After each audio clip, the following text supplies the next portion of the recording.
What's up, guys? So I had the OTS championship this weekend and I won. Sorry for the delay in uploading this. I've had a really busy weekend, so I'm only just like 3 AM now and I finally got around to recording this.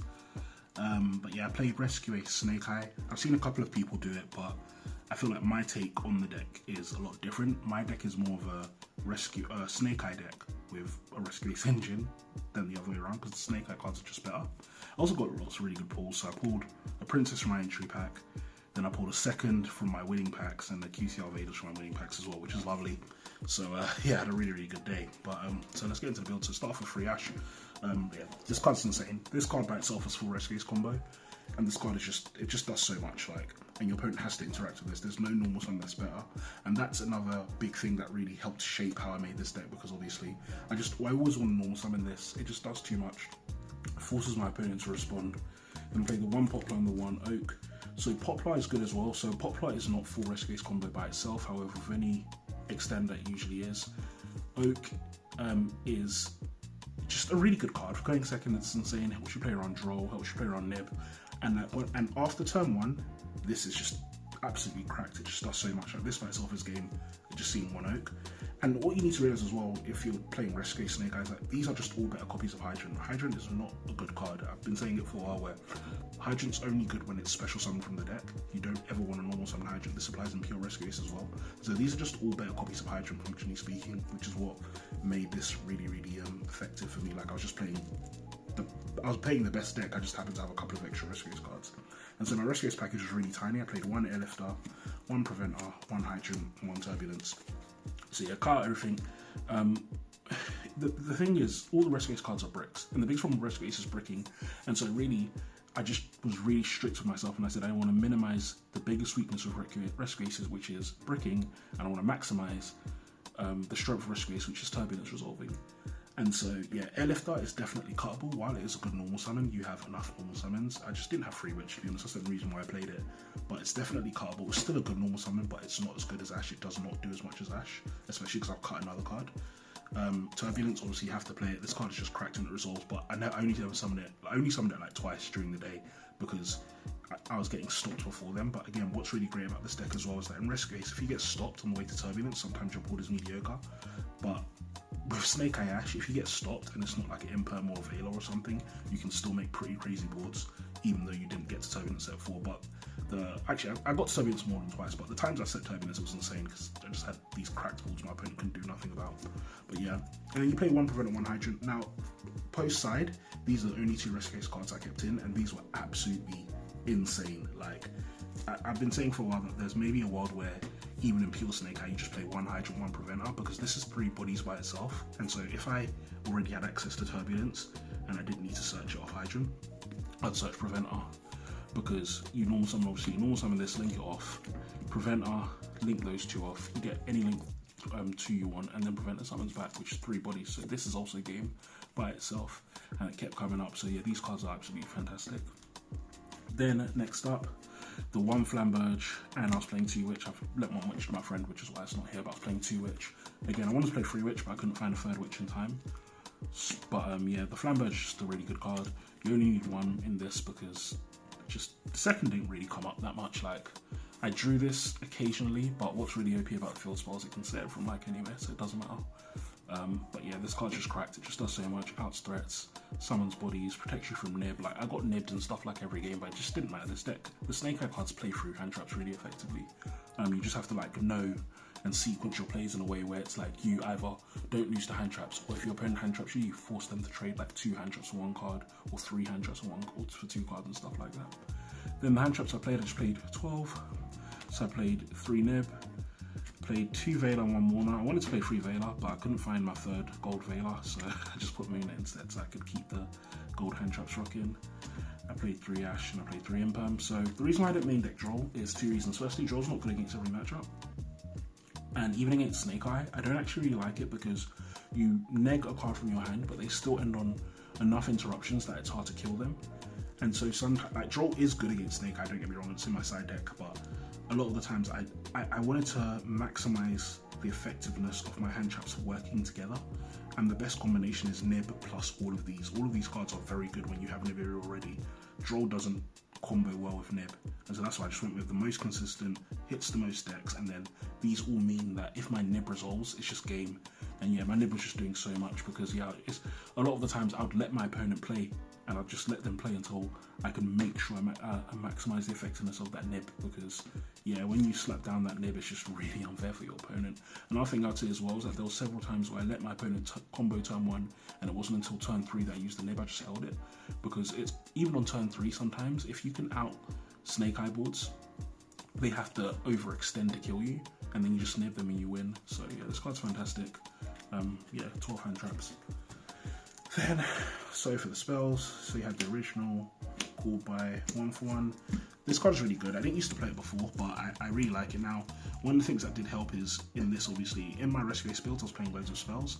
In this I'm playing more monsters than spells, which made this just live so much, and when it resolves, it's just unfair. Like, there were so many times as well, like this basically helps you play through Nib and Ash and stuff as well, because firstly, if your opponent doesn't Ash this, either they don't have Ash or they're not Ashing optimally. And then if this resolves and you have a normal summon, it's just so easy to win from here. So usually you're 1/1, you like 1/1 grab Ash will search for Oak, and then you just full combo with Ash, play Nib, you normal summon Oak, and you're playing anyway. Cool Buy, you have to play it. There was like some campaign by loads of people saying how Cool Buy was bad. Cool Buy is fantastic. I don't know, card's insane. Original obviously. Then you got the 3 Bonfire, 3 Wanted, 1 Divine Temple. So Divine Temple is crazy. This card is so fantastic, both going first and second. Going first, this basically means you don't lose to Nib. That's the main thing that it does. It does other things as well, but because of that, like, I could just play so greedy. Like, I was just, and because obviously you're usually gonna have access to a Witch or Wanted. I'm playing 5 copies of Witch / Wanted, so I always have access to kind of like get my first search be one that I want, which means pop lock and search this if I need to. So essentially, it just meant that I didn't lose to Nib ever. Then Wanted and Bonfire, just unfair cards this format. Then I played 3 Emergency, 1 Rescue, 1 Contain, 1 Extinguish. So a couple of cards. I cut Alert. Alert is good, but my goal is not to resolve the Airlifter search combo, and I don't have to summon Turbulence. I'll show you the combo later. But to summon Turbulence, I'm not banishing 2 from grave, which means that Alert just loses a lot of value. It's just another card to lose to draw. I don't think in this variant you play. If I was playing pure Rescue Ace, I'd maybe play 3, but in this I wouldn't play it. Field Spell, I was very confident. Like, again, it's a Rescue Ace engine. I'm not trying to grind with Rescue Ace. The Snake Eye cards do that more than enough, and so I just want to kill my opponent. And so I don't need the Field Spell, it's just an extra brick, and it's really about cutting all of those bricks out. Emergency, I played at 3 because this card is fantastic, and this card plus a Snake Eye card is full combo, because Snake Eye cards get to Princess and then you just revive Turbulence. So yeah, this card was fantastic. Sometimes I would actually keep just one of these post side, but you don't have to play Rescue either. I would say, like, you can just play Extinguish and Contain. But it does increase the value of your Turbulence and because of the way your combo works, your Flamberge during your opponent's turn is going to bring back a Hydrant, and so this is basically like a DD Crow, which is the other nice thing. So I'd say because Princess is a thing and Fire decks are a thing, you definitely want to play the 1 Rescue, but it's not mandatory. If you're doing a build like this, you can get away with it. The thing that makes Contain and Extinguish so good in my opinion, and this is the edge Rescue Ace has, because again it's really about maximizing what your deck is good at, is this means that your deck just doesn't have to play into talents like other people's decks, and talents are for us are the cards I'm most scared about. And because I had these, my opponents had to like sequence plays weirdly, trying to force me to use a monster effect, but I was just very strict to myself. Almost always I'd make sure these were the first cards I was using. And what was great as well is I'm playing Snake Eye, so I'd set up Snake Eye boards with like Apollo and Amblower and stuff, but I'd have set cards, so it's like my opponent post side is like overwhelmed. The only card that I would hard lose to usually is Evenly, but I don't mind Evenly because I know on the crackback I have loads of follow up. And so it meant that my opponents they have to over index on like so much side cards and stuff, and it basically just meant if my opponent didn't see like 2 or 3 hand traps, it's unlikely that they would win because I'll just combo and just set up an insane board. But yeah, that was the main deck, clean 40. Then moving on to the extra deck. Extra deck's out of order, sorry, but yeah, played Apollo. This card's crazy. This is how you beat Voiceless going first. You just make a big Apollo and it's hard for them to out it, and like they need to open non-engine, otherwise they just can't beat Apollo. SP, I'm only playing 1 near this because I just don't have space. The card is really good, but there's just no space. Sunlight Wolf is cracked. Then I played both the Access Code and the Raging Phoenix packages. Again, my theory was that I just want to kill my opponent. There's no point going past turn 2 because going second against Fire King Snake Eye you have to kill them or they're just going to win because of they've used all the effects on their turn, used all the effects on your turn, they're going to do it again on their turn, they'll just win. And going first, I was very confident that if my opponent can deal with my turn 1 board, if it gets to turn 3, like I just have infinite bodies, and with Hydran and the Snake Eye cards and all of that, I just have so many pushes. So yeah, having both of these packages was really nice. Only summon access code like twice, I usually got stopped for it, but this package killed. And then just before the tournament, this is a really big help as well. Shout out to my friend Kieran, he showed me a combo where you can kill Zelantis even when they don't have a body as well, which came up. So that's another thing. But yeah, I played both packages because they're just really good. I didn't play the Charmers, these cards are just stupid, like yeah, really, really good. Then I played the Nightmare. I was playing Unicorn as well, but I ended up removing it. It did come up once, but I think it was still a good decision from my mate who told me to remove it, just because Phoenix does come up a lot. You do want to, again, with SP Little Knight means that you can't kill them that turn, and that's not, I can't accept that against Snake Eye. If you don't kill them that turn, you will lose a lot of the time. And so this just meant I didn't have to worry about that. The extra draw did come up sometimes as well, and this is also helpful for the OTK I was talking about with Zelantis. Played the Linkaribo, played Promethean Princess, Heat Soul, and Masquerena. These are all just generic good links that you play.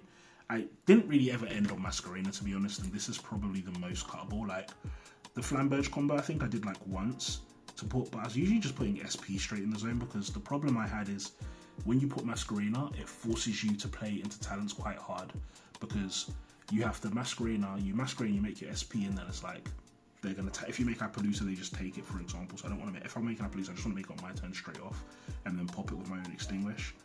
And then also it's like, it means that I have to have both Field Spell and Flamberge on field at the end of my combo. Otherwise, if they have one Cyclone, it's dead. So I didn't actually end on this that much. It's not a bad card. Heat Soul's good. I was making this quite often before I went into Appaloosa. Princess is stupid. I don't know why this card exists. Linkaribo. And then the last card, which is mandatory for the combo, is Barricade Ball Blocker. This basically is how you combo, and I'll show you, but it's basically, it lets you pitch Turbulence out of hand, which then means you can revive it with Princess later. Its second effect is actually relevant, it just never comes up because you're never losing with this deck, so your Field Spell won't be engraved, they'll be dead. Then, side deck, played 3 Econs. I never sided this in because, yeah, don't need it. It's just I couldn't find the cards that I don't have Thrusts, and I couldn't find Soul Release or something, I don't know. But yeah, never went in. Cyclones, I sided this in every game because I'm really scared of Anti-Spell. Anti-Spell's the only thing that's really kind of hard to deal with going second. This card's actually really bad against Voiceless Voice, in my opinion. Like, it's not realistic, and the problem is against Voiceless Voice, you can't actually trade 1 for 1. You won't. The low is a very efficient card, so if you try and trade 1 for 1 and like pop their back row, it's not hard for them to get another one up on that turn even. So I just don't really like Cyclone against them. It's really for Floodgates and Anti-Spell, that's where it's good. Phantasme, this card was crazy. I couldn't find my third one, unfortunately, so I put in just a Kurakara beside it, but yeah, it would have been free Phantasme. But this came up. Post side, I was siding in like 11 or 10 cards every time because just all my side deck was just good hand traps. And this card would just draw me into loads of cards. And then also, this card is really unfair going second against Snake Eye Viking, because when they like summon the Masquerena from their zone, or if they like Masquerena summon, you just chain this, and now you get a bunch of draws and they can't target you, so it means they're forced to go through the Kieran route to interact with you again. So this card's really, really good. 1 Bell and 3 Crows because I don't have Bestials, so I wanted to play Bestials for Voiceless, but to be fair, it's good I didn't, because Bestials I don't think are that good against Voiceless anyway. These were pretty good in the Snake Eye Viking matchups. And then 3 draw, like I said, post side, I was siding in like so much, because in my main deck you'll see like I have so much room, so it's like post side I was siding out all of these, I was siding out, yeah, all of these. So it's like post side I've got 8 slots already, and then I didn't have to touch the Snake Eye engine, which was nice as well. Because it meant that like I have a fully intact Snake Eye engine basically, but then 8 spots to just shove in hand traps. So like post side, it's like I would have the 12 hand traps in my main plus another 8 hand traps. That's 20 hand traps, and then like 9 1-card 12 1-card combos. Like there's just no way for my opponent to win. But yeah, and I found it really, really effective. But yeah, just to quickly show the Snake Eye Ash combo. In case you don't know, I know some people already know it, but yeah, you'll just normal summon Ash. Ash from there is going to grab Poplar. Poplar, you're going to link it off into Linkaribo and then put it in the zone. Oh, and when Poplar summons, obviously you search for original. Grab original. Original is going to send Poplar, and then that's going to summon Hydrant out of your deck. Yeah, summon Hydrant. Hydrant's going to grab Turbulence. Then there's lots of options from here, like you can do things like make a Flamberge Dragon and stuff, but just keeping it as simple as possible. From here, you're going to make Barricade Ball Blocker as a link 2. Barricade Ball is going to send this. Then you make Princess with these two. That brings back Turbulence, and then Turbulence gets to set 4, and then also you can just end on whatever you want. But yeah, that's essentially the combo that you do with Snake Eye Ash. And then if you have like Emergency or whatever, you can play around Nibiru and stuff, which is really good. So it's like the 2 card combos are just really, really effective because they let you play around cards you wouldn't normally be able to play around. And Emergency also means that this deck didn't, if you open like stuff like Ash Emergency or Poplar Emergency, it also means you don't lose at all to draw, because they draw you and it's like, calm, I'm still going to set 4 because Emergency just gets to shoot the card from the deck. So yeah, I found that pretty, really good. My matchups were, round 1 was Fire King Snake Eye, which I won. Round 2 was Trap Tricks, which I won. Round 3 was I don't remember what round 3 was. Round 4 was Wasteless, which I did lose, but I only lost on time. Like, I had the game, but I just didn't have enough time to win in the last game.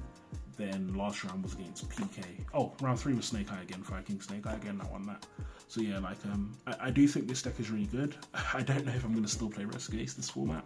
I do think it's good, but ultimately speaking, this is just a worse pure Snake Eye. Like, it has a couple of small advantages, but I don't think those small advantages are enough to justify playing this over pure Snake Eye. But I do still really love this deck, and you guys know I love Rescue Ace. But yeah, thank you all for watching. I'll do some like tier lists and stuff. I just finished watching the YCS Las Vegas, so congrats, honey. But yeah, I'll do some tier lists and stuff in a bit. But yeah, I'll talk to you guys soon. Peace.